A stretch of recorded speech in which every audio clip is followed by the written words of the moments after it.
feel the same. We love what we hate.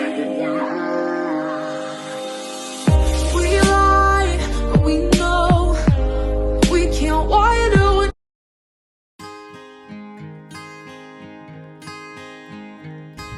Walk every day in God's plan. This is just a share, a reminder to each and every one of us that we can all walk according to God's plan. Read the scripture, invite God into your life every day. I am very confident to share with you this matter. Why? Because I experienced the love of God, the blessing of God, that God take care of me, and I am sharing this with you. You can live your best life when you surrender your life unto God.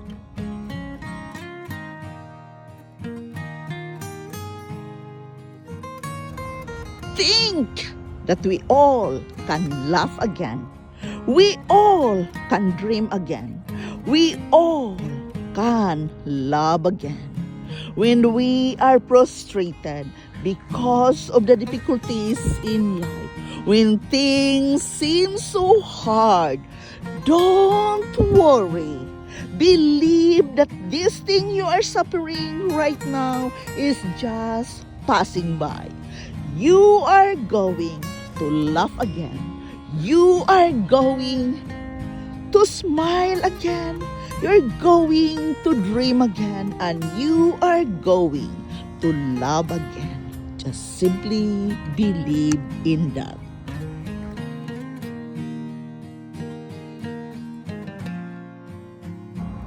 Believe the promises from God. This is just a reminder to each and every one of us. God had promised us that blessings is on the way. Laughing is on the way.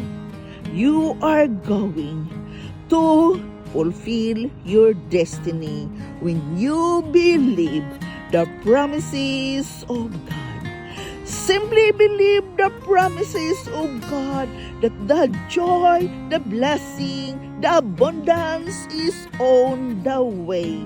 And you are going to laugh in amazement and gratefulness when it comes.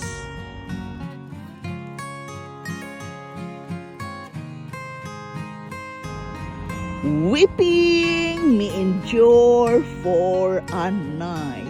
This is just a share, a reminder to each and every one of us when we face difficulties and trials in life. Weeping may endure for a night. We are sad for a night. We are frustrated for a night. But always remember that God can turn that around. Always remember that joy is coming in the morning. So do not be discouraged. Embrace the weeping because it only endures for a night.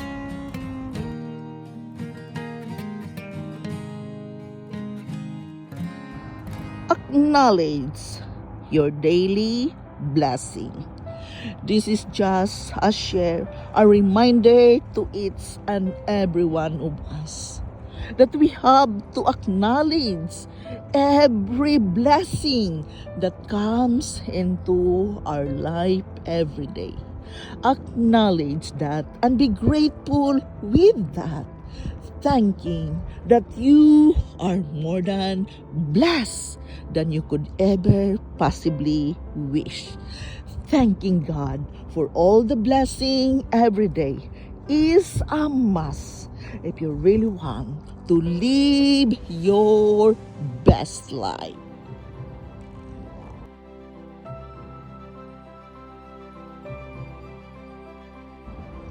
It's a life-changing moment in your life when you acknowledge God. This is just a share, a reminder to each and every one of us.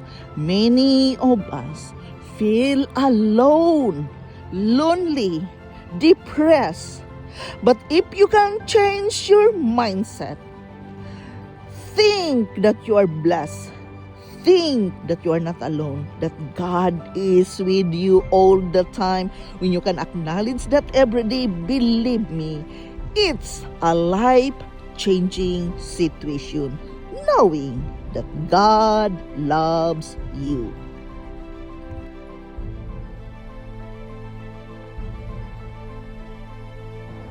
Some thoughts to share with you today. When you are out of words, what you will say to verbalize the positive things in your life.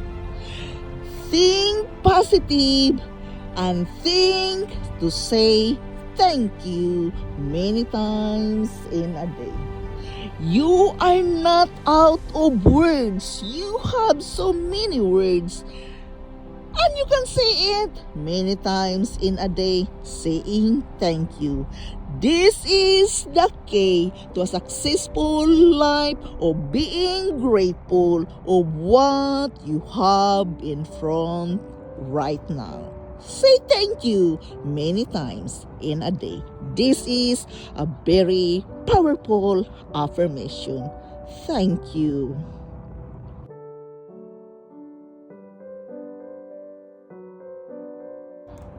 When you are sad and lonely, remember the promises in the scripture. This is just a reminder to each and every one of us that God had promised us that He will strengthen you, He will help you. Help is the only prayer we can go on to God. He is there for you. He will lead you and guide you every day. So, do not be afraid.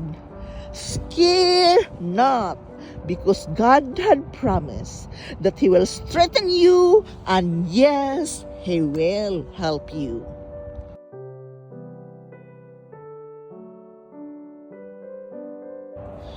There's a greater love for all of us. This is just a share, a reminder to all of us.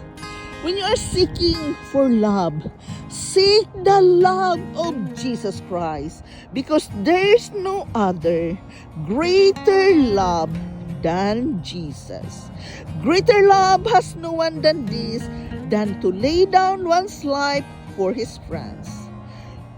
God is our friend, and He is the one who can give us true and real love. So come unto God every day for a word of prayer. Greater love comes from Him.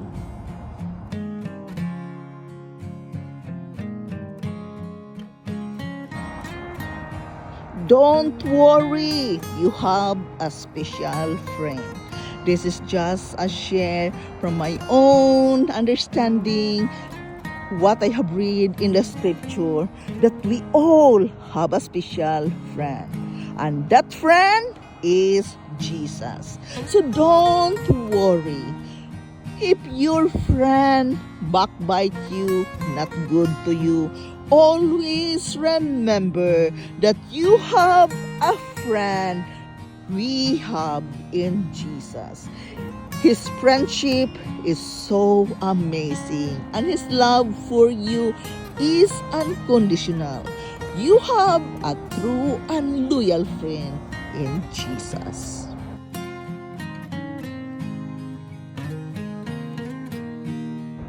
Be grateful of the gift you have given this day. Hello friends, this is just a share, a reminder to each and every one of us that each and every day we are given a gift, and that we have to be grateful for. Be grateful of the gift you have given today. You are alive, you have food on the table, you have friends and loved ones around you. You have a job to go to. You have a shelter to live. Think and acknowledge the gifts you have given from God every day.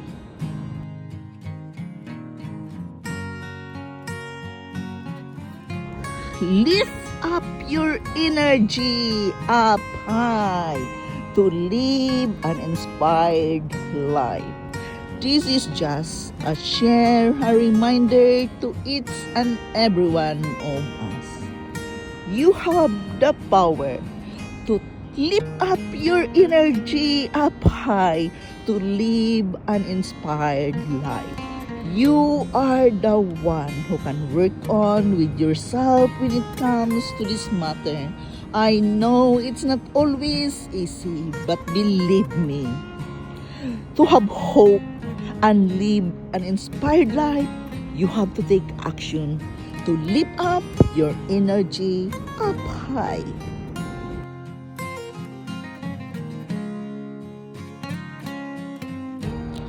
Release the worry and the heart.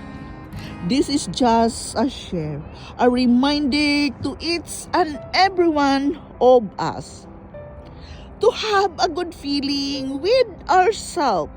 We must learn to release the worry and release the heart.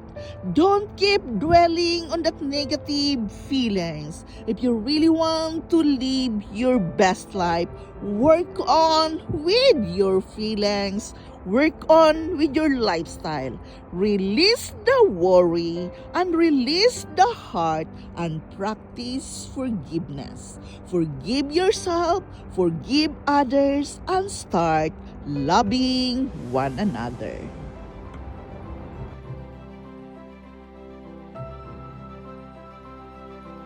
Like we feel the same, we